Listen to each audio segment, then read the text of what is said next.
तो अलग से तालियां बज रही हैं, अलग से तालियां बज रही शपथ घेती बेशकीमती लम्हा होता है, क्योंकि देखिए यहाँ से एक नए अध्याय की शुरुआत हो रही है और वो अध्याय ये लिख रहा है कि महायुति पर लोगों ने मुहर लगाई है। जिस राजनीति के साथ अजीत पवार आ रहे हैं, वो कैसे हाथ मिलाते हैं वो भी देखना है हमें।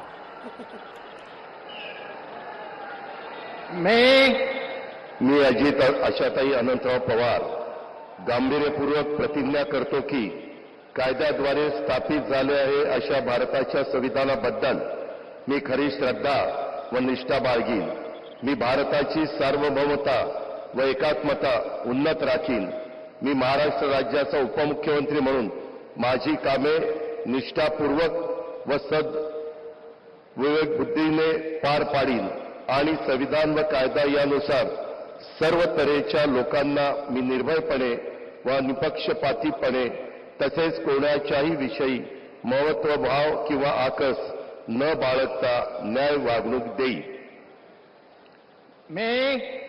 मी अजित आशाताई अनंतराव पवार गांभीर्यपूर्वक प्रतिज्ञा करतो की महाराष्ट्र राज्याचा उपमुख्यमंत्री म्हणून माझ्या विचारार्थ आणली जाईल किंवा मला ज्ञात होईल अशी कोणतीही बाब असा उपमुख्यमंत्री म्हणून माझी कामे यथायोग्य पार पाडण्यासाठी आवश्यक असेल ते खेरीज करून एरवी मी कोणत्याही व्यक्तीला किंवा व्यक्तींना प्रत्यक्षपणे व अप्रत्यक्षपणे कळवणार नाही किंवा त्यांच्याकडे उघड करणार नाही।